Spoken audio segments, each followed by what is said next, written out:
Hello cellists! Today I'd like to talk about the first movement of the Elgar Cello Concerto with a focus on using shifts and expressive slides to bring this piece to life. I was very fortunate to perform this concerto with many wonderful orchestras, and I wanted to share some of my experience with you. So, let's begin. The cellist starts the piece with the orchestra. There is no introduction, and so we have to give a theatrical start.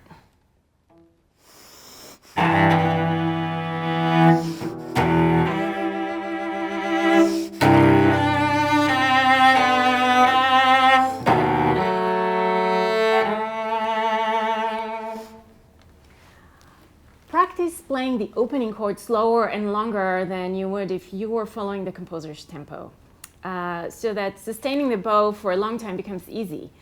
This will obviously not be your performance tempo, it's just for practice.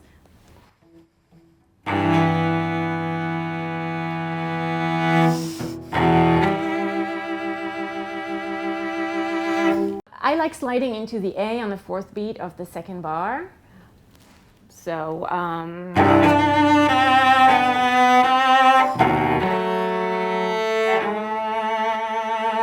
again,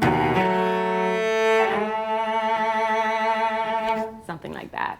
When you come to the third bar, use two down bows to bring out the theatrical and noble character of this beginning.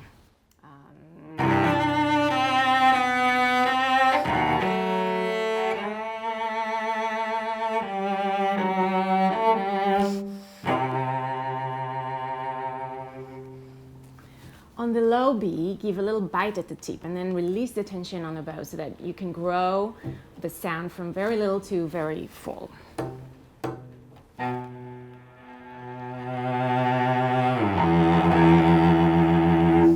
Also important is to start senza vibrato and increase the vibrato with your crescendo towards the low E.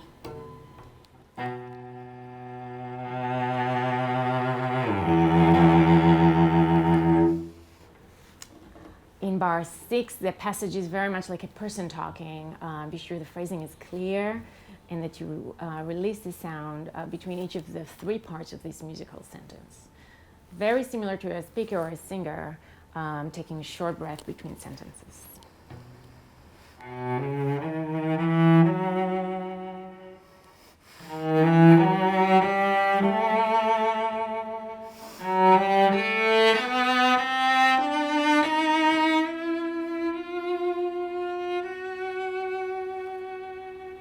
At rehearsal number 1, the violas start the main theme.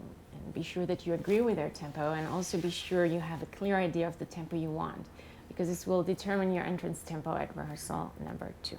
Elgar wrote this concerto shortly after World War I, and you can hear the mourning and deep sadness here. The main theme is repeated 4 times by the cello, and each time it is a bit different. There is an overall arch to the movement. At rehearsal number 2, for example, Elgar gives us a hint of what is yet to come, a profound sadness that is still contained and is not as pronounced as in rehearsal 6. And then again, the theme comes back in rehearsal 14 after a lot has happened in the music. We gradually return to a quieter acceptance. And there is one more burst of emotions before the resignation at rehearsal 17. Be sure to keep your vibrato going on each of the 8th notes in this theme.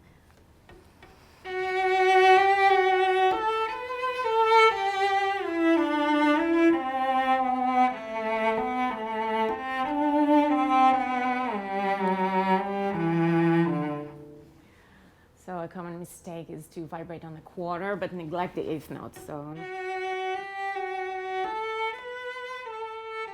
don't do that. Using expressive slides or other connecting notes is very important to make this concerto come alive. For example, 1 bar before rehearsal 3, I used 2 expressive slides.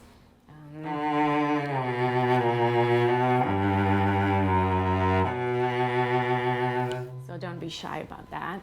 I use also fingerings that will that allow for these expressive connections. So.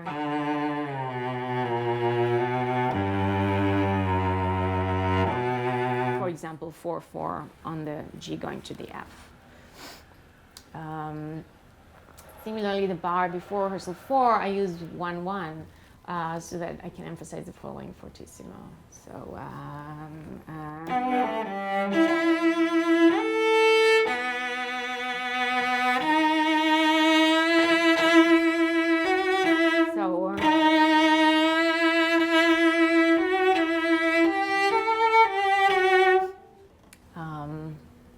okay, so now let's talk about shifting.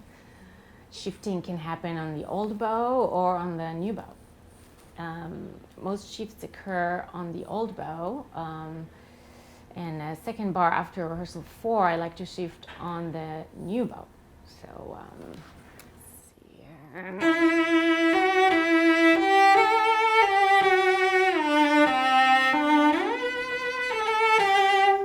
Try that again.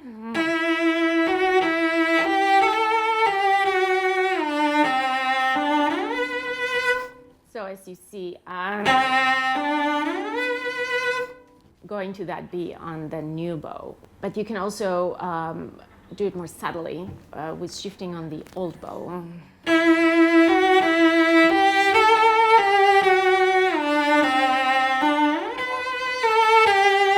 So in a way it's easier, but I think that it makes for a more dramatic expression if you shift on the new bow. In the third bar after rehearsal number 4, I like giving a bit more time to the third beat, the high C. If you look at the orchestra score, you'll see that all the instruments that are playing on the downbeat of the following bar have a sforzando piano. And this little extra time helps them prepare for it and makes the sforzando more effective.